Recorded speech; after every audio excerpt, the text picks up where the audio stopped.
Hello everyone, this is part 2 of colorimetry and spectrophotometry. In the last slide, we saw the principle of colorimetry or spectrophotometry. Today we will start from Lambert's law. So Lambert and Beer law, they are the two laws which are used as the principle in colorimetry and spectrophotometry experiments. So let us see the Lambert's law at first. The Lambert's law, Lambert is the name of scientist. It states that when a beam of monochromatic light passes through an absorbing medium, its intensity decreases exponentially as the thickness of the absorbing medium increases. So if you consider a monochromatic light is a light which has a single wavelength. It must contain single wavelength. We know that in visible range we have large wavelengths, and in monochromatic light we will select a particular wavelength and pass. So it is monochromatic light which is having intensity I0. Let the intensity of that incident monochromatic light, let it be I0. Now this is passed into absorbing medium. Okay, that absorbing medium may be colored solution in case of colorimetry also, which is kept in cuvette. So this monochromatic light is passed into absorbing medium, and this absorbing medium has a thickness represented as T.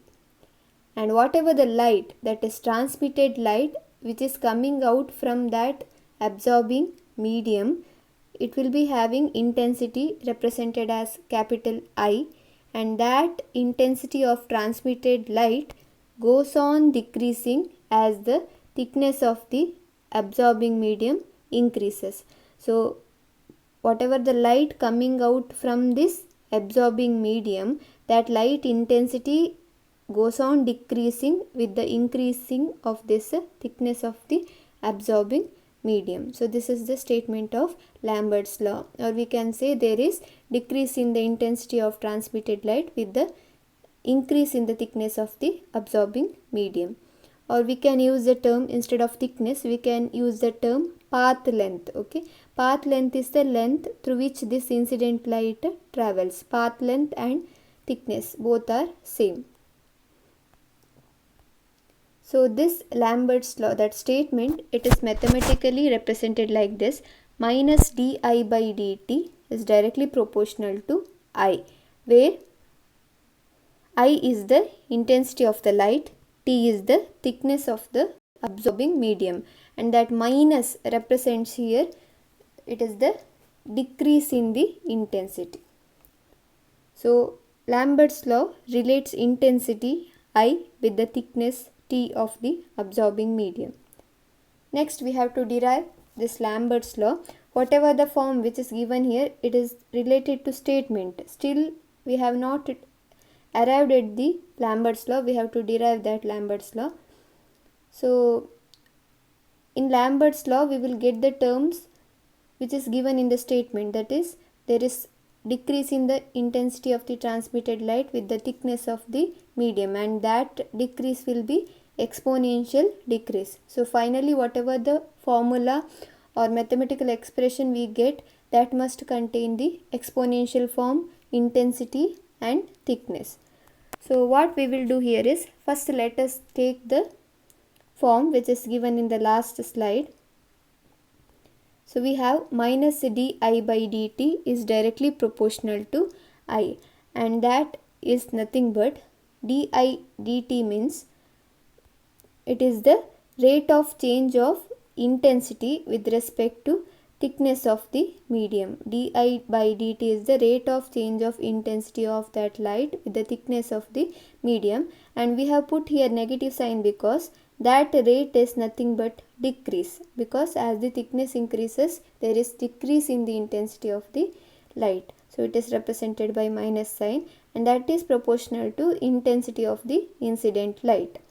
And here T is thickness of the absorbing medium, and now we will replace this proportionality by a constant, that is K1. Okay, so we can write minus di by dt is equal to K1 into I, and K1 is the proportionality constant.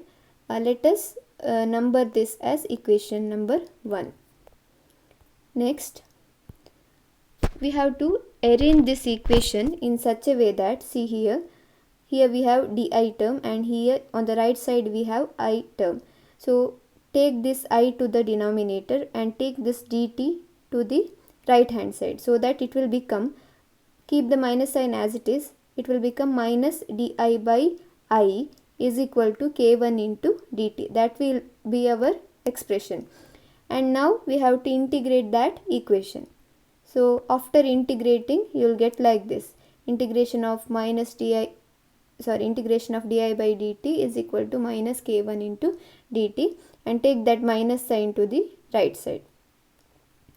Now you know that integration of di by I, the value is ln I. So if you consider integration like this, integration of 1 by x into dx, the value will be equal to ln x. So similarly, here in place of x we have I. So it is like integration of 1 by I into di. So its integration value will be equal to ln I. So we have written here it as ln I. Then that will be equal to minus k1. Integration of minus k1 is that itself, because it is a constant. So we will only integrate the dt. So minus k1 will be kept outside and integrate only dt term here. So we will integrate only dt, and you know that integration of dt, that will be equal to t. So integration of dx is given as just x. Similarly, integration of dt is given as just t, and remaining is here minus k1. So total it will become minus k1 into t plus z, where that z is a integration constant. So this z is called as integration constant, and we will number this equation as equation number 2. Now what you have to do is take one condition, that is, let the thickness of the absorbing medium be equal to 0 and intensity of the light I will be equal to I naught. So take the condition when t is equal to 0 and I is equal to I naught. You can imagine like this: at t is equal to 0, it means the thickness of the absorbing medium will be equal to 0. So at this point we can say that the light just it is incident on the absorbing medium. You can imagine like this: when t equals to 0, that is thickness equal to 0, light will be passing through the medium, and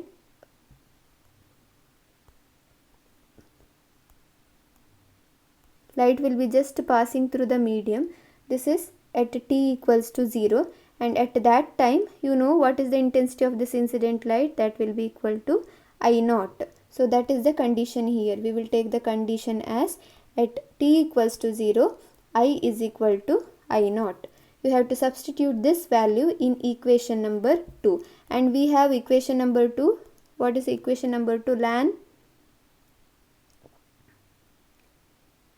I, that's equal to minus k1 into t plus z. So this is our equation number 2, and here we have to substitute t equals to 0 and I equals to I naught. What happens if you have here I? It will become I naught, this t will become 0. So after substituting, you will get ln I naught is equal to minus k1 into t is here 0, value is 0, plus z. So that you will get ln I naught is equal to minus k1 into 0 will become 0, 0 plus z is once again z. So finally you will get ln I naught is equal to z. And let me number this as equation 3. Now substitute this equation 3 value in equation 2. So we have here our equation 2. You have to put ln I naught is equal to z, or z is equal to ln I naught in this equation. So what happens to this equation? It will become ln I is equal to minus k1 into t plus ln I naught. So this is our equation after substituting. Now take ln to one side. So let us take ln terms to the left hand side, so that it will become ln I minus ln I naught, that's equal to minus k1 into t. Now once again we have a formula, that is ln A minus ln B, that's equal to ln A by B. So this is the formula, ln A minus ln B is equal to ln A by B. So similarly ln I minus ln I naught will be equal to ln I by I naught. So you'll get ln I by I naught, that is equal to minus k1 into t. Now we know that to derive Lambert's law, we need a expression which must contain exponential form. So our next step is to remove this ln term. So if you want to remove that ln term, you already know, if there is this term ln A equals to ln B, then to remove that ln, we can write in this form, A equals to e to the power B. So ln A, if ln A is equal to B, then A will be equal to e to the power B. So similarly, if ln I by I naught is equal to minus k1 into t, you don't bother about the sign. If ln I by I naught is equal to minus k1 into t, then it will be equal to I by I naught is equal to e to the power minus k1 into t, or this will be equal to I is equal to I naught into e to the power minus k1 into t. And this is the expression for Lambert's law. So Lambert's law states that when a monochromatic light passes through a absorbing medium, its intensity decreases exponentially with the increase in thickness of the absorbing medium. So that is employed by this equation. So we have arrived at the Lambert's law. So you have to explain the terms here. I naught is the intensity of the incident light, I is the intensity of the transmitted light, T is the thickness of the absorbing medium. So if you get a question for 2 marks, then you have to write this expression for Lambert law, and also you have to explain the terms. So conclusion, this Lambert's law relates the absorption of light to the depth or thickness of the colored liquid.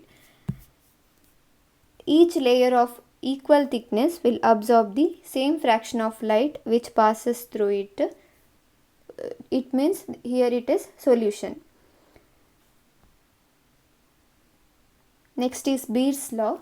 So we have completed Lambert's law. Next we have to see Beer's law. So the statement of Beer's law is like this.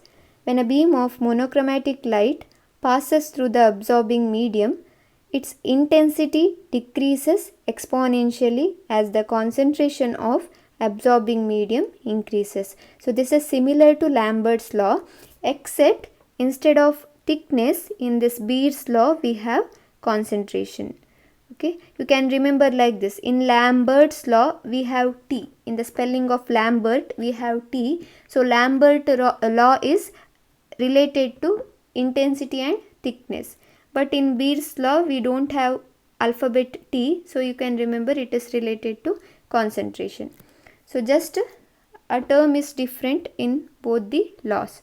So when a beam of monochromatic light passes through the absorbing medium, the intensity decreases exponentially as the concentration of absorbing medium increases, and this is also represented like this. Minus di by dc is directly proportional to I. There it was minus di by dt directly proportional to I. Since it is Beer's law, here it is minus di by dc directly proportional to I.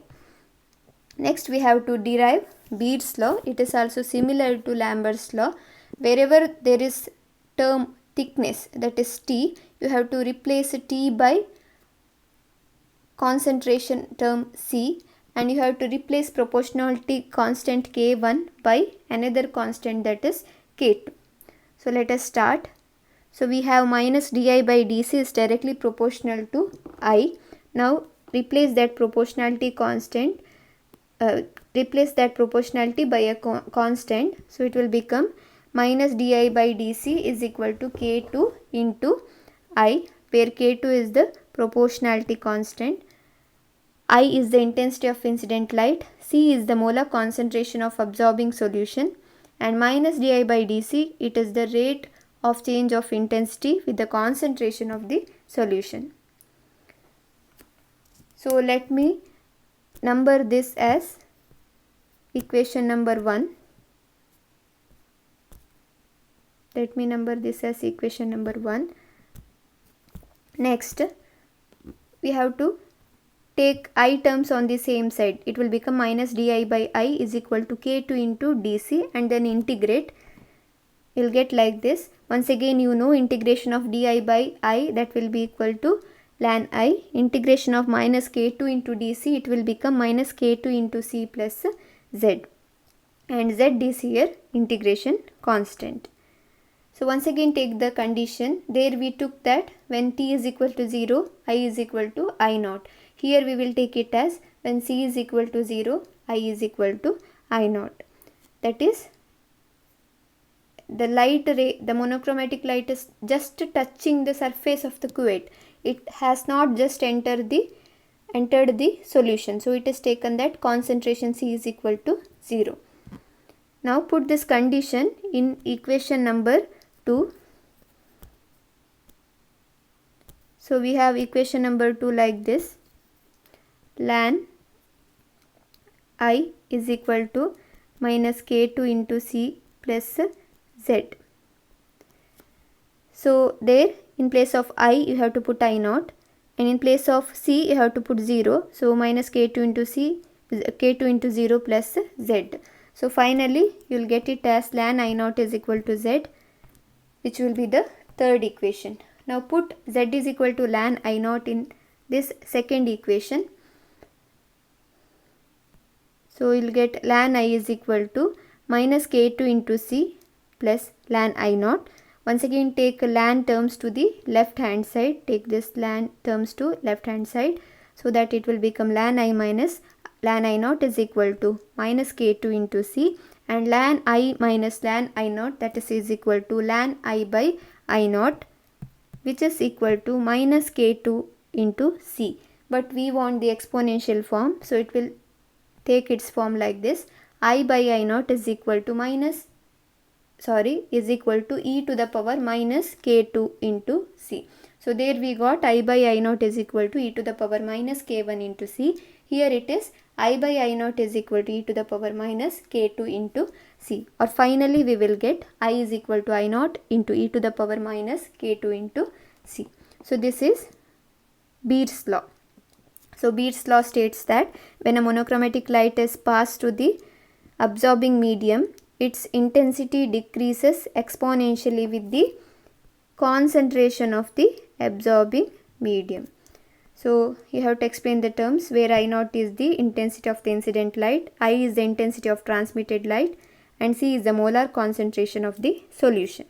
So this is about the Beer's law. So Beer's law relates the absorption of light to the concentration of the absorbing substance in the solution. And the fraction of light absorbed is directly proportional to the concentration of the absorbing substance.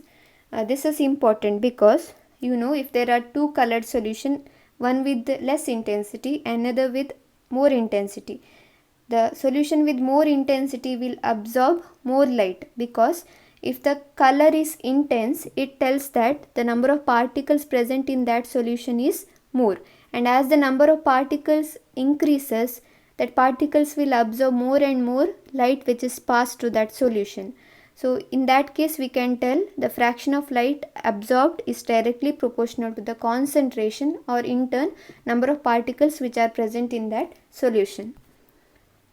So we will see the combined Beer-Lambert's law, which is given like this. I is equal to I naught into e to the power minus kCt. So we will combine that concentration and thickness terms together in this expression, or you can also write I by I naught is equal to e to the power minus k c t. So this is the fundamental equation for colorimetry and also spectrophotometry.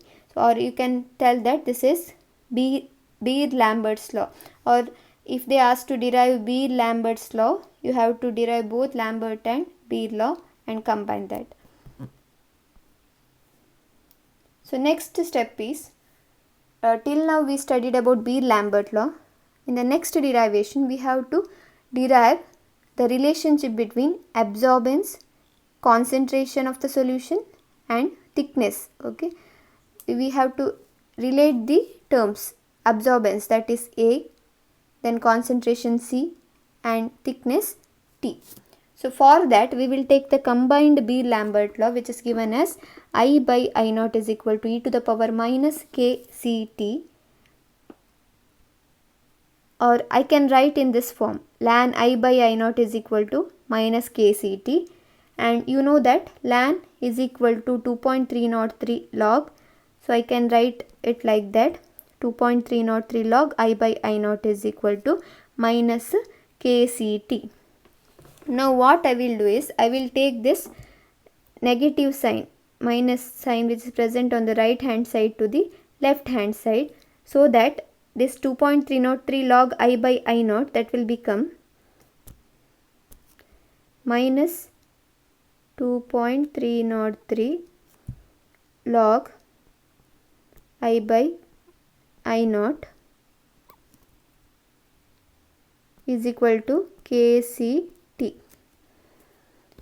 And you know, if it is like this in this form, negative form, you can also write it as 2.303 log I naught by I, because we have a formula. If there is a term like this, log minus of log A by B, then this will be equal to just log B by A. You can invert this fraction so that you will get log B by A. So here, since it was minus 2.303 log I by I naught, by taking this negative sign to left hand side, so it will become minus 2.303 log I by I naught, it will become plus 2.303 log I naught by I. So that is written here. So we got 2.303 log I naught by I, that's equal to k c t. Next is, take this 2.303 to the right hand side, so that it will become log I naught by I is equal to k c t by 2.303. And that log I naught by I, that is equal to epsilon ct, where epsilon is equal to k by 2.303, and it is nothing but molar extinction coefficient. So we have replaced this k by 2.303 by one factor, that is epsilon, which is called as molar extinction coefficient, and that's equal to k by 2.303. So finally we got log I naught by I, that is equal to epsilon c t. But we have transmittance, that is capital T, which is the reverse of absorbance. So if absorbance is 100%, we say transmittance is 0. So absorbance and transmittance are inversely proportional, or I can tell capital A is directly proportional to 1 by T.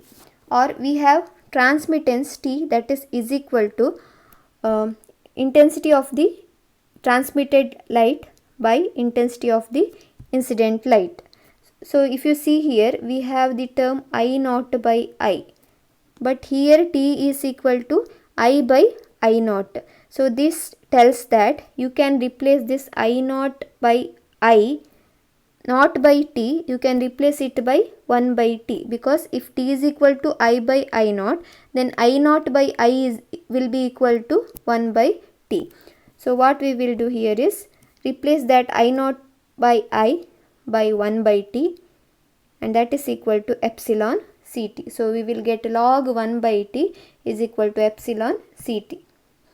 And we also know that log 1 by T will become equal to log T to the power minus 1. Why? Because if you have log 1 by x, then you can write this in the form of log x to the power minus 1.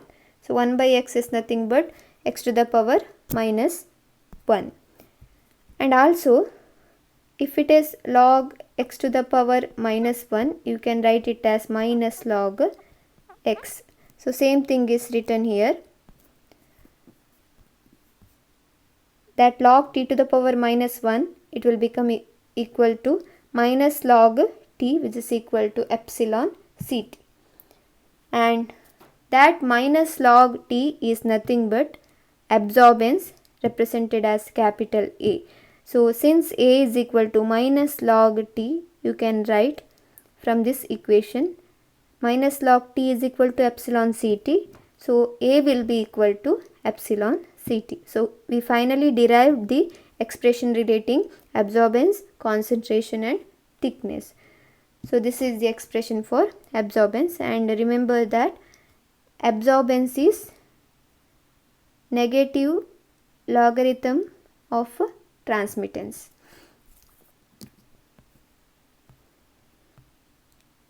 So Beer-Lambert's law, that is combined statement of Beer-Lambert's law, states that when the quantity of light absorbed by a substance dissolved in a fully transmitting solvent is directly proportional to concentration of the substance and path length of the solution, or you can tell thickness of the medium.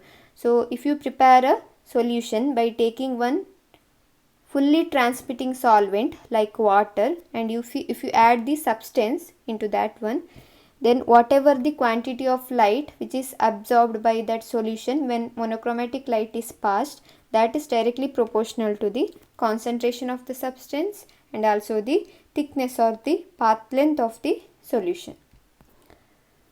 Next we have a term called as transmittance. We have already studied, which is represented by capital T. What is this transmittance?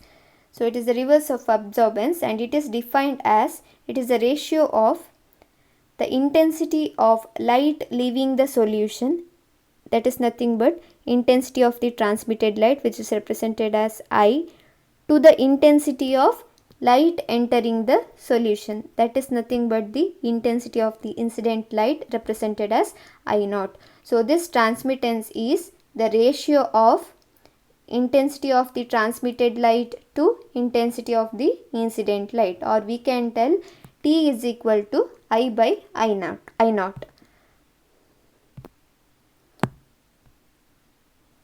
So if you take a solution and pass light of incident intensity I naught, light coming out will be having intensity I, then transmittance is given as I by I naught. And if you want to calculate percentage of transmittance, this is another factor, then you have to multiply that I by I naught by 100, or you have to take transmittance and multiply it by 100. Now if you compare the light with the light transmittance with the path length of the solution, you can get such graph. So if you see this graph, there is a optical path length, or you can tell thickness, along the x-axis, and we will take transmittance along the y-axis. So if you see in the x-axis, the optical path length or thickness goes on increasing from left to right side. So towards right side, the optical path length is increasing and transmittance is increasing in this way. So according to we know that optical path or thickness is related to Lambert's law, and according to Lambert's law, as the thickness or optical path length increases, the transmittance must decrease. So it is shown by this graph. So if you see, as the optical path length or thickness goes on increasing, the transmittance falls. So Lambert's law is verified.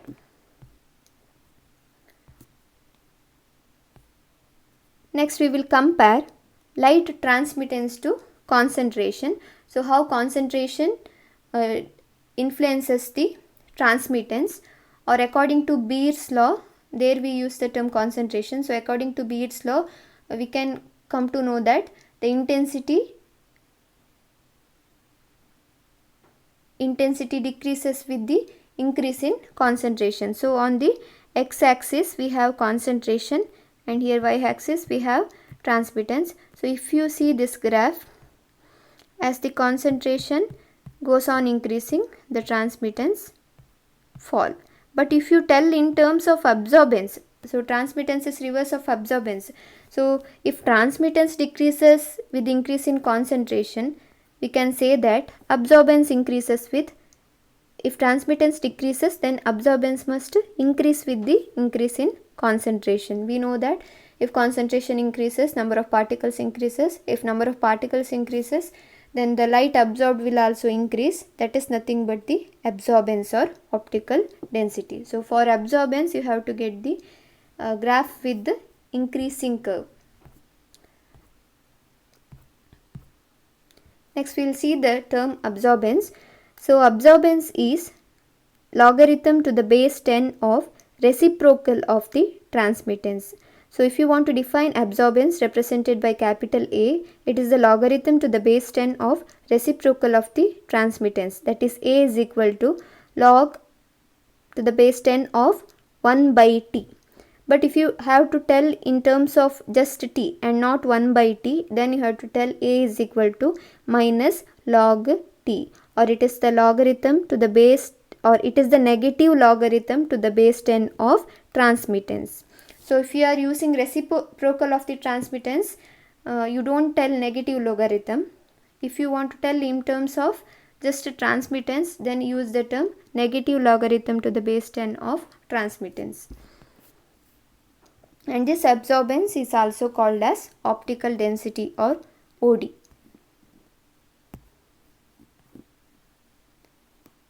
Next, how color is measured, or color of unknown solution is found out, or how absorbance is found out by using the colorimeter experiments. So there you will prepare some solutions and they are called as calibrated solution. So compare sample color to the known standards. So in colorimetry experiment, at first you will prepare 2, 4, 6, 8, 10 ml of sample solutions, and then an unknown will be given to you, and you will plot the graph for first calibrated solutions, and from that graph you will find the concentration of the unknown solution which is given to you.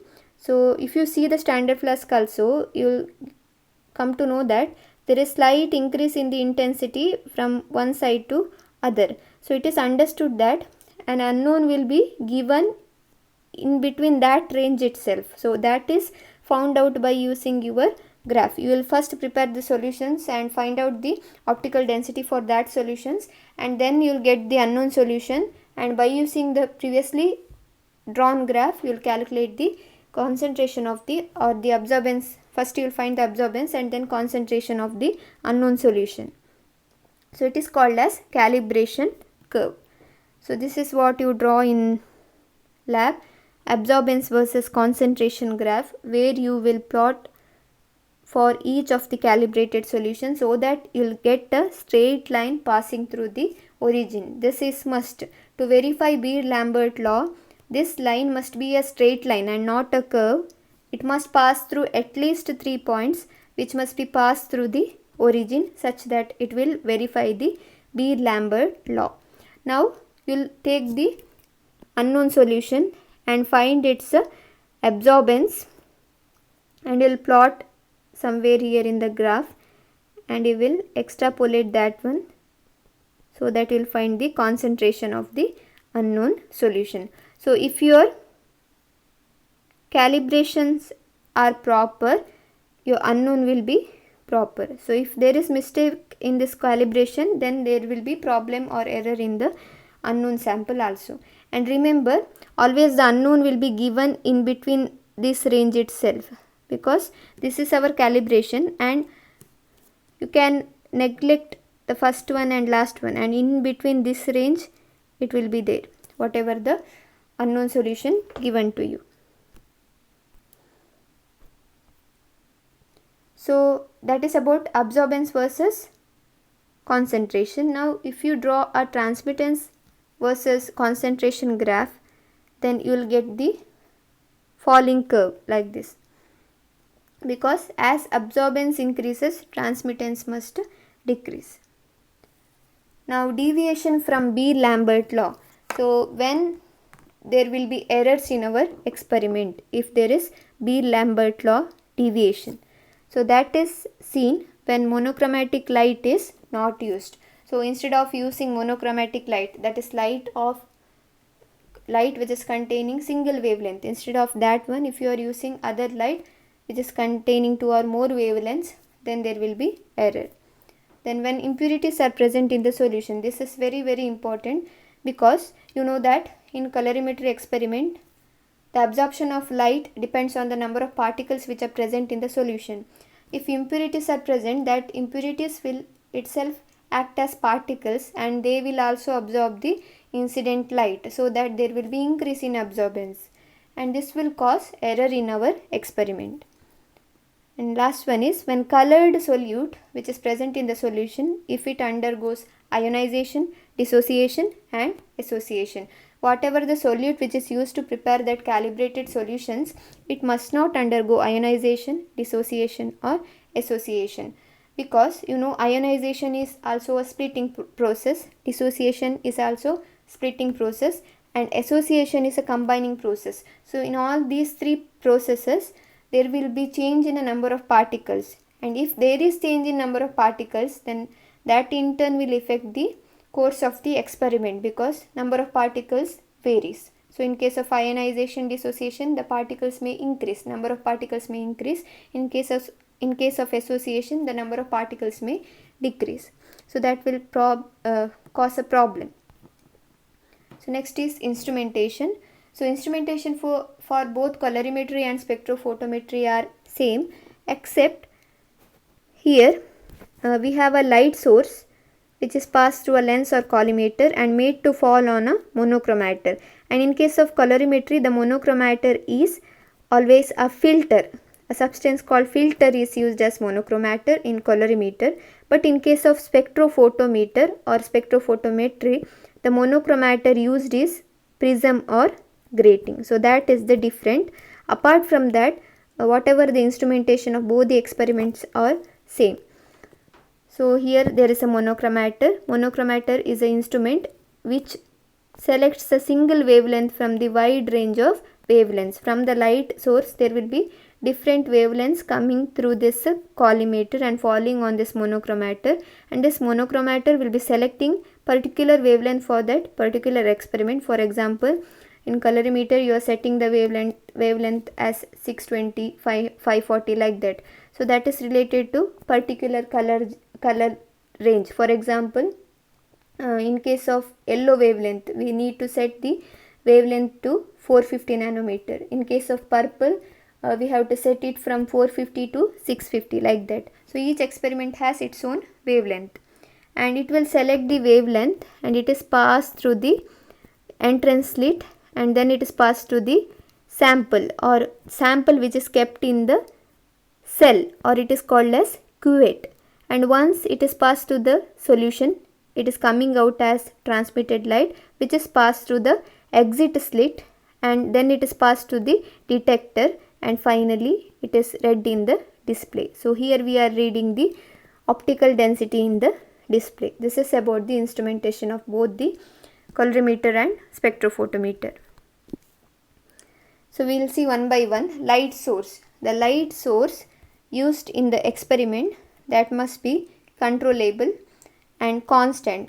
It must emit constant light, and also it must supply continuous radiation in the entire wavelength. So it must give, for example, it must give visible wavelength range, maybe 7 colors, and we will select a particular wavelength which is required for our experiment by using filters, or maybe by using prism or grating in case of spectrophotometry. Usually tungsten filament lamp is used for visible region. So since colorimeter works in visible region, we are using light source here as tungsten filament lamp, that is ordinary light. And we want to select the wavelength So it is required to select a narrow band from wavelength of continuous spectra. So whatever the whatever the broad wavelength band which is given by the light source, from that a particular wavelength will be selected by the monochromator like filter or prism or grating. So first we will study about the filter, or it's also called as monochromator in general.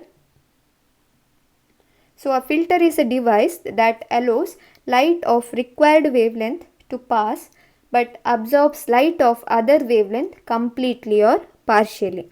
So as the name tells, filter allows only the required wavelength of light to pass through it, and it won't allow the unnecessary wavelength to pass through that. And different filters can select a desired wavelength band. So for each experiment we need a different filter for selecting different wavelength. So these are filters. See, it is red, yellow, green and blue in color. So that is based on the wavelength required for the experiment. So in the modern colorimeter there is no such case of keeping the filters, because we will just press the button and select our wavelength, so that internally there will be selection of the wavelength. But in the earlier days we had to put some filter for getting required wavelength. So in filters there are two types. One is absorption filter, another one is interference filter. So what is this absorption filter? So it works by selective absorption of unwanted wavelength. So as the name tells, absorption filter. So it will absorb the unnecessary or unwanted wavelength, but it will allow the required wavelength to pass through it. So this absorption filters, it is got by, it's a colored glass or dye which is suspended in gelatin and sandwiched between two glass plates. So sometimes it may be a colored glass which is required for particular wavelength, or sometimes it may be a dye which is suspended in gelatin and kept between or sandwiched between two glass plates. So these can act as absorption filter. So if you see this representation of absorption filter, you can see this is absorption filter, and here you can understand that it must allow only the green light to pass through this one. So what it will do, it will absorb all the other unwanted wavelengths like purple, blue, yellow, red, and it will allow only to green light to pass through this one. So the phenomenon of working of this filter is absorption. So it will absorb the unwanted wavelength and allow the required wavelength to pass through this one. So it is shorter in size, so it is understood that as this wavelength reaches the cuvette, all this will be negligible. Next type of filter is interference filter. So it produces narrow band by reflecting the interfering wavelengths. So interference filter is a filter which will allow the required wavelength to pass through that one, but it won't allow the unwanted or unnecessary radiation or wavelength to pass through that. Instead of absorbing, it will reflect the unwanted or unnecessary wavelength. So in case of absorbance filter, the unwanted or unnecessary wavelengths were absorbed by the filter, but in case of interference filter, instead of absorbing, that unwanted wavelengths are reflected and only required wavelength is passed. So it consists of a transparent calcium fluoride or magnesium fluoride solution that occupies the space between two semi-transparent metallic films coated on the inside surface of two glass plates. So this interference filter, it's a two glass plate which is internally coated with semi-transparent metallic film, and between that there will be calcium fluoride or magnesium fluoride. So this is interference filter, especially this is green interference filter. That means this interference filter must allow only the green light to pass through that one. So if you see here, there is magenta or red color and also blue color, but it is not allowed by this filter. Only green wavelength is allowed, and other, that is magenta or red or blue, is reflected black. So this is called as interference filter. So see here, this is original one. If there are two wavelengths, red and yellow, so this interference filter is allowing only red light, red wavelength to pass through this one, and it will reflect back the yellow wavelength. So that's about the filter. Now in case of spectrophotometry, the monochromators are prism. So prism also selects a particular wavelength by passing it through a aperture. So aperture which is very narrow. So sometimes instead of a prism, diffraction grating is also used. So this is diffraction grating. So diffraction grating, it's a glass upon which there are minute closely spaced lines are marked. Okay, it will select the particular wavelength which will act as monochromator. So in case of spectrophotometer, you can use prism or diffraction grating as monochromator. So wavelength must be carefully adjusted or selected. So nowadays it's not a big problem. We have a digital meters we can select, but in the olden days it was required to select the monochromator properly, because if you miss in selecting the filter or grating or prism, then it will cause difference in wavelength of the light used and it will trouble the experiment. So you must carefully adjust the wavelength.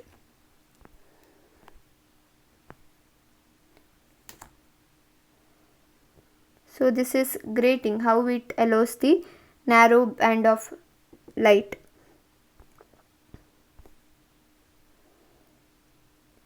So slits, there are two types of slits in this instrumentation. One is entrance slit, another one is exit slit. This is entrance slit where the light from source is allowed and then it is passed to the monochromator. Dispersing device is nothing but here monochromator, maybe filter, prism or grating. Then it is passed through the exit slit and that light will be allowed to fall on the sample or solution which is kept in the cuvette, and the transmitted light is detected by the detector.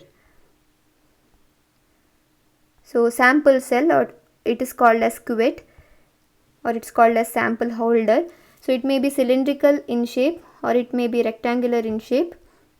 So the light path is affected by the cuvette. So we say that don't rotate the cuvette. In case of cylindrical one, don't change the position of the cuvette. So it will affect the path of the light also.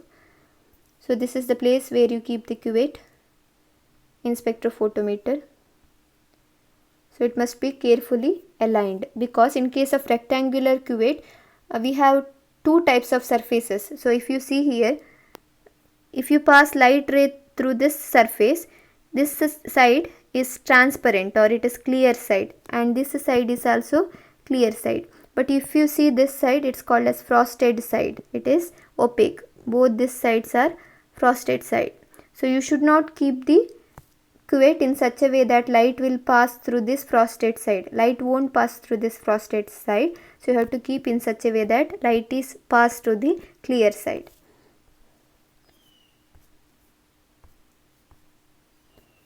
Detectors. So radiation detectors are of three types. Any of one of them can be used in any instrument. So first one is photovoltaic cell, second one phototubes, third one photoconducive cells. So photovoltaic cells, here whatever the transmitted light, it is detected by this detector in this way. The radiant energy generates a current at the interference of a semiconductor. There will be generation of current that will be detected. Okay. Next, in case of photoelectric tubes, these are also detectors. So they differ in response for different wavelengths. So for particular wavelength, we have to keep the particular photoelectric tube as the detector. So see here, for different wavelengths we have different photoelectric tubes as detector. So photoconducive cells, in this case, absorption of radiation by a semiconductor results in change in electrical resistance. So the phenomenon for detection here is there will be electrical change in electrical resistance whenever the transmitted light is detected by this photoconducive cells. Finally, there will be an indicating meter which gives the readout in transmittance or absorbance. So spectrophotometer instrumentation and colorimeter instrumentation are same, except that instead of filter, here they are using prism or diffraction grating.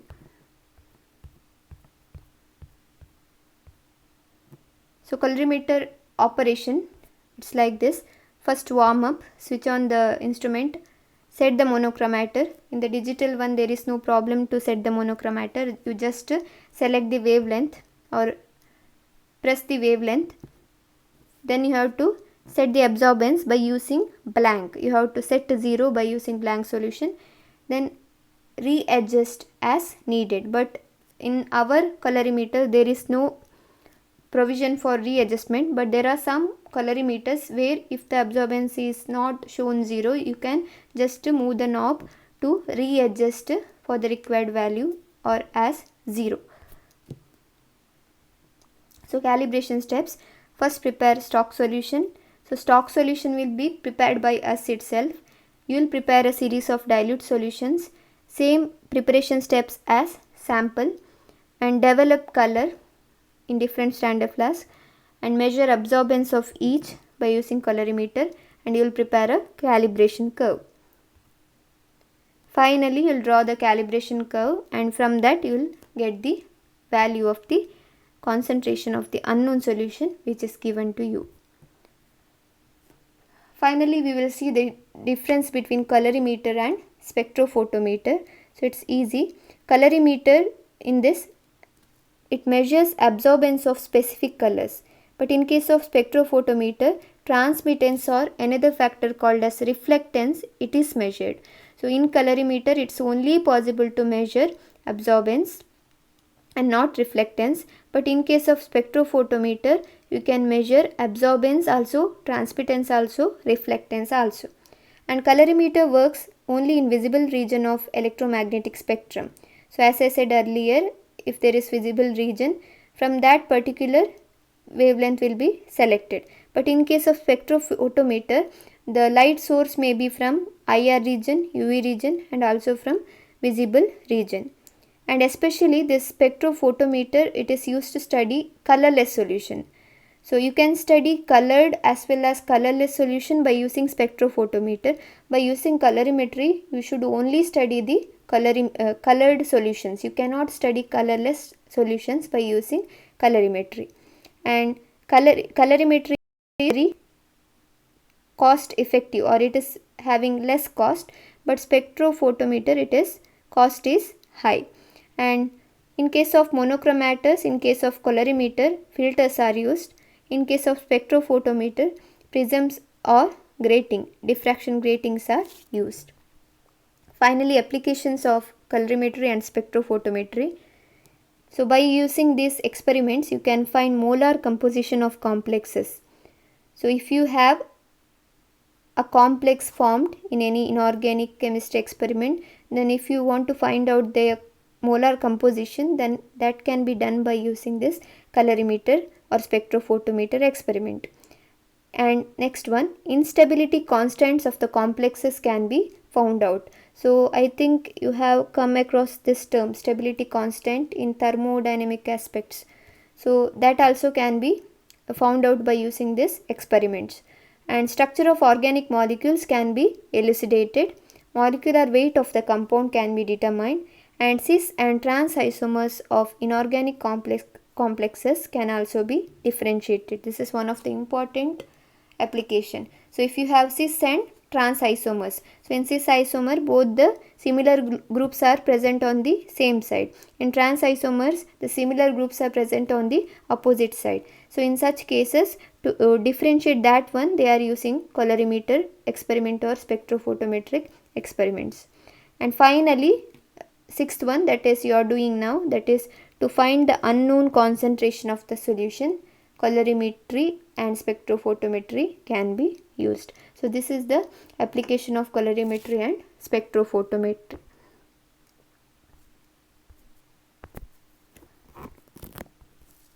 Thank you.